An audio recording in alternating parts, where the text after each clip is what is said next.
APPSC group 2 అభ్యర్థులందరికీ స్వాగతం. ఒక ఎడ్యుకేటర్గా competitive ఎగ్జామ్స్కి ప్రిపేర్ అయ్యే మనందరికీ ఉపయోగపడే ఒక కీలకమైన ప్రీవియస్ ఇయర్ పేపర్ ఎనాలిసిస్తో ఈరోజు ఒక ఇంట్రెస్టింగ్ సెషన్లోకి వెళ్తున్నాం. చూడండి, కరెంట్ అఫైర్స్ని, స్టాటిక్ సబ్జెక్ట్స్ని పబ్లిక్ సర్వీస్ కమిషన్ ఎలా ఇంటర్లింక్ చేస్తోందో ఈ ఎక్స్ప్లెయినర్తో క్లియర్గా అర్థమైపోతుంది. మామూలుగా మనమేం చేస్తాం, సిలబస్లో ఉన్న సబ్జెక్ట్స్ అన్నీ వేరువేరు అనుకుని విడివిడిగా చదివేస్తుంటాం కదా. కానీ ఒకే ఒక క్వశ్చన్లో మల్టిపుల్ సబ్జెక్ట్స్ని మిక్స్ చేయడంలో కమిషన్ది ఒక సెపరేట్ స్టైల్. నిజం చెప్పాలంటే ఈ ఎనాలిసిస్ చూశాక మన ప్రిపరేషన్ స్టైల్ కంప్లీట్గా మారిపోతుంది. సో లేట్ చేయకుండా డైరెక్ట్గా టాపిక్లోకి వెళ్ళిపోదాం. గతంలో అడిగిన ఒక అదిరిపోయే కరెంట్ అఫైర్స్ క్వశ్చన్ని ఇప్పుడు అబ్జర్వ్ చేద్దాం. విజయవాడ రైల్వే స్టేషన్కు లీడ్ ప్లాటినం సర్టిఫికేషన్ వచ్చిందా? సౌత్ సెంట్రల్ రైల్వేలో ఇది ఫస్ట్ టైమా అని 2 స్టేట్మెంట్స్ ఇచ్చారు. బేస్ లైన్ నాలెడ్జ్ని టెస్ట్ చేయడానికి ఈ క్వశ్చన్ని ఎంత పర్ఫెక్ట్గా ఫ్రేమ్ చేశారో కదా. ఇది కేవలం ఒక స్టేషన్కి సంబంధించిన న్యూస్ మాత్రమే కాదు సుమా. ఎగ్జామ్ హాల్లో ఇలాంటి క్వశ్చన్ చూడగానే కరెంట్ అఫైర్స్ బుక్స్లో చదివిన డేటాని బ్రెయిన్లోకి తెచ్చుకోవడానికి ట్రై చేస్తాం. కానీ అసలు లాజిక్ ఏంటంటే, ఇది మన మెమరీ పవర్ని కాదు, సమకాలీన అంశాలపై మనకున్న 360 డిగ్రీల అవగాహనను టెస్ట్ చేస్తోంది. పైపైన చూస్తే మనకి ఏమనిపిస్తోంది? ఓకే, ఇది ఏపీకి సంబంధించిన ఒక సింపుల్ కరెంట్ అఫైర్స్ బిట్ కదా అనిపిస్తోంది. మ్యాగజీన్లో ఒక లైన్ చదివేసి బట్టి పట్టేస్తే ఎగ్జామ్లో ఆన్సర్ టిక్ పెట్టేయొచ్చు అనుకోవటం చాలా కామన్. కానీ పబ్లిక్ సర్వీస్ కమిషన్ ఆలోచనా విధానం అంత సింపుల్గా ఉండదు కదా. వాళ్లు క్యాండిడేట్స్ని ఫిల్టర్ చేసే ప్రాసెస్ చాలా డిఫరెంట్గా ఉంటుంది. న్యూస్లో కనిపించే ప్రతి పాయింట్ వెనక ఒక బలమైన బేస్ ఉంటుంది. ఆ బేస్ని పట్టుకున్న వాళ్లే నెగటివ్ మార్కింగ్లో పడిపోకుండా కరెక్ట్ ఆన్సర్ని లాక్ చేయగలరు. ఎగ్జాక్ట్గా ఇక్కడే గ్రూప్ 2 లెవెల్ ఎగ్జామ్స్కి, నార్మల్ ఎగ్జామ్స్కి మధ్య ఉన్న డిఫరెన్స్ మనకి క్లియర్గా తెలుస్తుంది. ఇది నిజంగా చెప్పాలంటే ఒక పజిల్ లాంటిది, లేదా సముద్రంలో పైకి కనిపించే మంచుకొండ. అదేనండి, టిప్ ఆఫ్ ది ఐస్బర్గ్ అంటాం కదా, అలాంటిది. పైన చూస్తే సింపుల్ క్వశ్చన్, కానీ దాని కింద ఎంత పెద్ద స్టాటిక్ సబ్జెక్ట్స్ పునాదుందో చూడండి. పర్యావరణం అంటే ఎన్విరాన్మెంట్, మౌలిక సదుపాయాలు అంటే ఇన్ఫ్రాస్ట్రక్చర్, రైల్వేస్ మరియు సస్టైనబుల్ డెవలప్మెంట్, ఇలా 4 డిఫరెంట్ స్టాటిక్ సబ్జెక్ట్స్ని తీసుకొచ్చి ఒకే ఫ్రేమ్లో మిక్స్ చేసి అడిగారు. పర్యావరణాన్ని కాపాడటానికి తీసుకుంటున్న యాక్షన్స్ ఏంటి, దానివల్ల ఇన్ఫ్రాస్ట్రక్చర్లో వస్తున్న చేంజెస్ ఏంటి, రైల్వేస్ వేస్తున్న అడుగులేంటి, ఇవన్నీ ఈ ఒక్క క్వశ్చన్లోనే ఉన్నాయి. కరెంట్ అఫైర్స్ చదివేటప్పుడు ఈ యాంగిల్లో ఆలోచించడమే అసలైన సక్సెస్ సీక్రెట్. సరే, అసలు ఈ లీడ్ అంటే ఏంటో కొంచెం డీటెయిల్డ్గా చూద్దాం. లీడ్ అంటే ఏమీ లేదు, leadership in energy and environmental design. ఇది అమెరికాకు చెందిన గ్రీన్ బిల్డింగ్ కౌన్సిల్ వాళ్ళు పర్యావరణానికి మేలు చేసే బిల్డింగ్స్కిచ్చే ఒక సూపర్ ఇంటర్నేషనల్ సర్టిఫికేషన్. ఒక బిల్డింగ్ వాటర్ని ఎంత సేవ్ చేస్తోంది, కరెంట్ వాడకాన్ని ఎంత తగ్గిస్తోంది, వేస్ట్ మేనేజ్మెంట్ ఎలా చేస్తోంది, ఇలాంటి ఎన్నో స్ట్రిక్ట్ రూల్స్ పాస్ అయితేనే ఈ సర్టిఫికేట్ ఇస్తారు. కాబట్టి విజయవాడ రైల్వే స్టేషన్కి సర్టిఫికేట్ వచ్చింది అని చదువుకొని వదిలేయడం కాదు, ఈ గ్లోబల్ స్టాండర్డ్ గురించి కమిషన్ ఎంత డెప్త్గా వెళ్తోందో మనం క్యాచ్ చేయాలి. ఇలా చదివినప్పుడే పేపర్ ఎంత టఫ్గా వచ్చినా మనం కాన్ఫిడెంట్గా ఉండగలం. దీంట్లో ఇంకొక క్యాచ్ ఉంది, అదే ప్లాటినం రేటింగ్. ఈ ప్లాటినం అనే పదాన్ని ఎందుకంత హైలైట్ చేశారో అర్థం చేసుకోవాలి. ఇదేదో ఊరికే వాడే పదం కాదు. సర్టిఫైడ్, సిల్వర్, గోల్డ్ వీటన్నింటినీ దాటేస్తే వచ్చే international top most green building rating ఇది. 100కి 80 పాయింట్లు పైన వస్తేనే ఈ ప్లాటినం గ్రేడ్ ఇస్తారు. మరి అంత ఇంపార్టెంట్ రికగ్నిషన్ ఒక రైల్వే స్టేషన్కి వచ్చిందంటే నేషనల్ అండ్ స్టేట్ లెవెల్లో దానికి ఎంత వెయిటేజ్ ఉంటుందో మనం ఇమాజిన్ చేసుకోవచ్చు.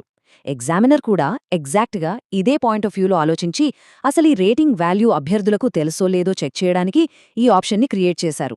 అసలైన గేమ్ అంతా ఇక్కడే ఉంది. ఏపీపీఎస్సీ నిజంగా దేనిమీద ఫోకస్ చేస్తోంది? ఆ ఒక్క స్టేషన్ పేరు మీదనా? No chance. బ్యాక్గ్రౌండ్లో కమిషన్ ఏం చూస్తుందంటే గ్రీన్ ఇన్ఫ్రాస్ట్రక్చర్, రైల్వేల ఆధునికీకరణ, ఎన్విరాన్మెంట్ ఫ్రెండ్లీ ప్రాజెక్ట్స్ గురించి మనకి ఎంత నాలెడ్జ్ ఉందో చెక్ చేస్తోంది. రేపు ఆఫీసర్స్గా వెళ్లబోయే వాళ్లకి పర్యావరణానికి సంబంధించిన డెవలప్మెంట్ పాలసీల మీద మంచి పట్టు ఉండాలన్నదే వాళ్ల target. Climate change, global warming లాంటి ఇష్యూస్ ఉన్న ఈ టైంలో గవర్నమెంట్ పాలసీలు ఎలా మారుతున్నాయి అనేది అర్థం చేసుకునే క్యాండిడేట్స్ కోసమే ఈ పబ్లిక్ సర్వీస్ కమిషన్ సర్చ్ చేస్తోంది. ఈ అనాలిసిస్ అంతా విన్న తర్వాత మన ప్రిపరేషన్ని పక్కాగా ప్లాన్ చేసుకోవడానికి ఒక స్ట్రాటజిక్ చెక్లిస్ట్ రాసుకుందాం.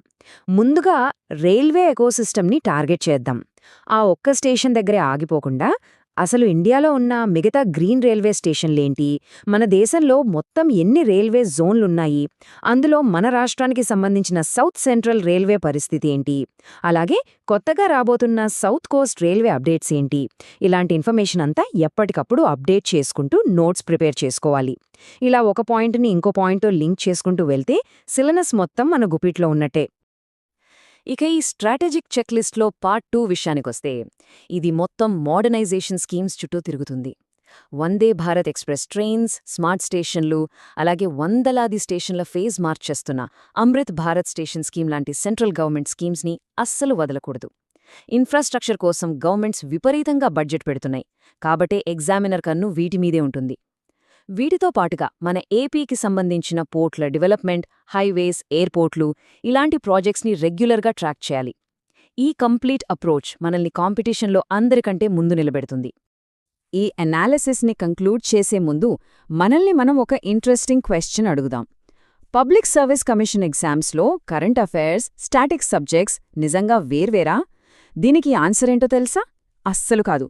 మనం ఇప్పటివరకు డిస్కస్ చేసిన ఒక్క ఎగ్జాంపుల్ చాలు సిలబస్లోని టాపిక్స్ అన్నీ ఒకదానితో ఒకటి ఎంత స్ట్రాంగ్గా కనెక్ట్ అయి ఉన్నాయో చెప్పడానికి. స్టాటిక్ సబ్జెక్ట్కి కరెంట్ అఫైర్స్ యాడ్ చేసినప్పుడే ఆ సబ్జెక్ట్కి ఒక ప్రాణం వస్తుంది.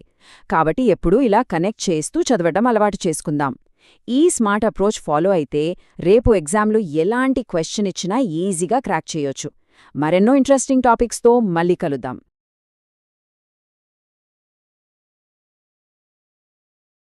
నమస్కారం.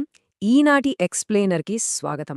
కాంపిటేటివ్ ఎగ్జామ్స్ అనగానే కరెంట్ అఫైర్స్ ఎంత క్రూషియలో మనందరికీ తెలుసు కదా. ఈరోజు మనం అందులో ఒక హై యీల్డ్ టాపిక్ని, అంటే బ్రిక్స్ విస్తరణను డీకోడ్ చేయబోతున్నాం. ఇది జస్ట్ ఒక న్యూస్ కాదు, ఎగ్జామ్ పాయింట్ ఆఫ్ వ్యూలో ఎలా చదవాలో తెలుసుకోవాల్సిన ఒక ఇంట్రెస్టింగ్ స్టడీ ఫ్రేమ్వర్క్. ఈరోజు ఎజెండా ఒకసారి చూద్దాం. 1. 2024 బ్రిక్స్ విస్తరణ. 2. అసలు బ్రిక్స్ బ్యాక్గ్రౌండ్. 3. ఏపీపీఎస్సీ లాంటి ఎగ్జామ్స్లో కరెంట్ అఫైర్స్ ఫోకస్. 4. మనం చదవాల్సిన ముఖ్యమైన organisations. And finally ultimate study framework. Okay, ముందుగా సెక్షన్ 1 2024 బ్రిక్స్ విస్తరణ. ఇక్కడ ముందుగా ఒక డైరెక్ట్ క్వశ్చన్ చూద్దాం. 2024 జనవరి 1 నుండి బ్రిక్స్లో ఏ కొత్త దేశాలు జాయిన్ అయ్యాయి?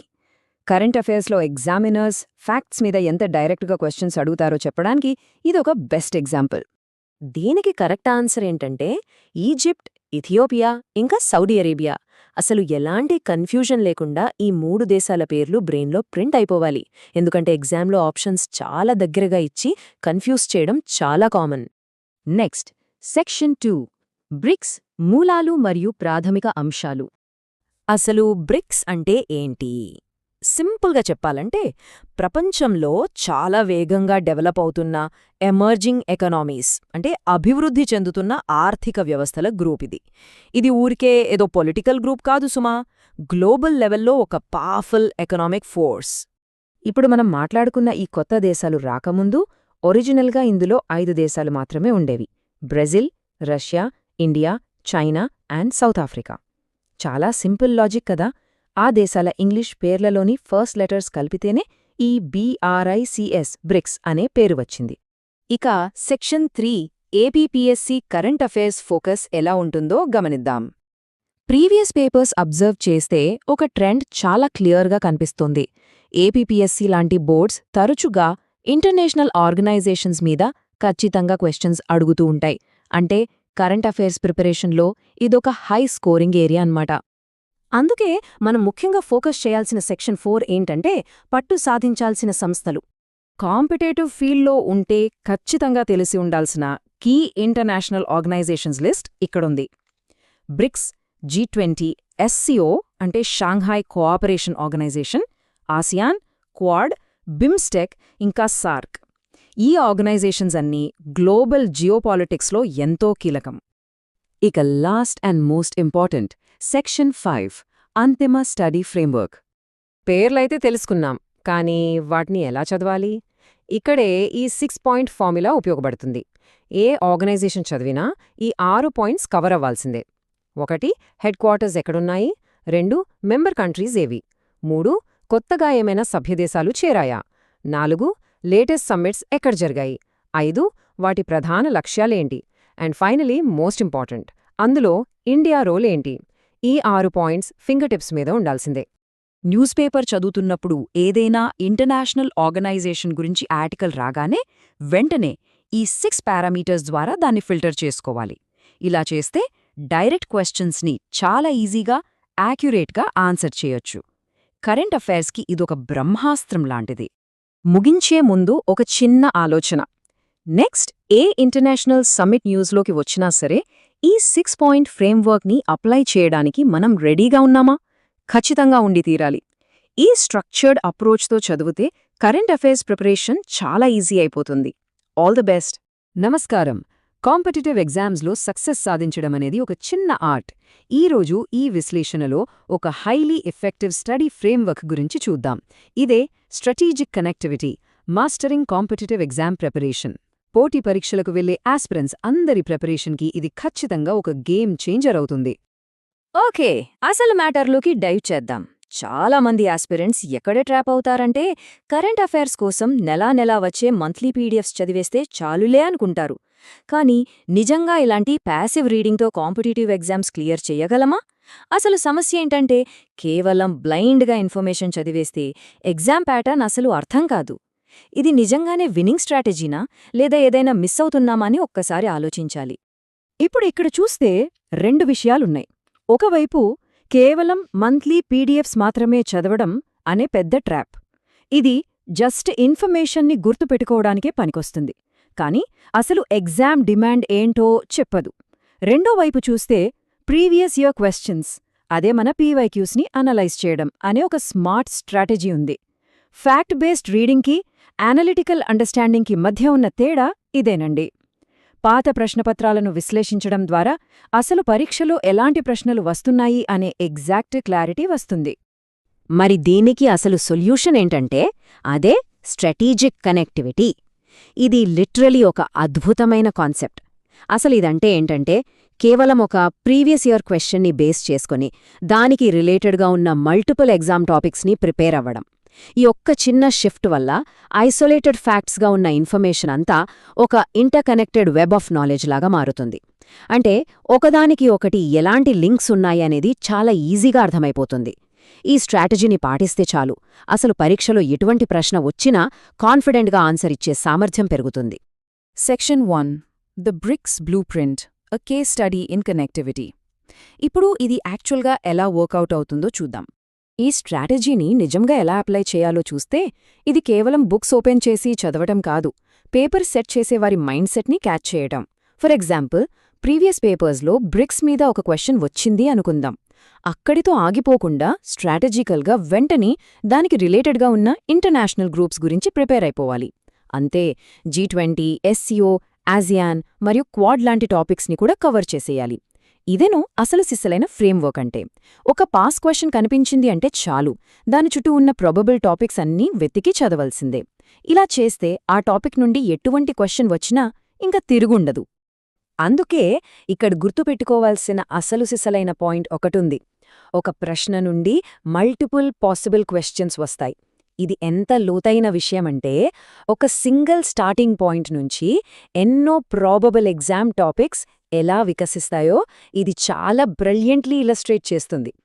ఈ ఒక్క చిన్న థాట్ ప్రాసెస్ ప్రిపరేషన్ లెవెల్ని ఎక్కడికో తీసుకెళ్తుంది. ప్రతి ప్రశ్నని ఒక గోల్డెన్ ఆపర్చునిటీలాగా భావించాలి. Section 2, the ultimate pay off, smart preparation.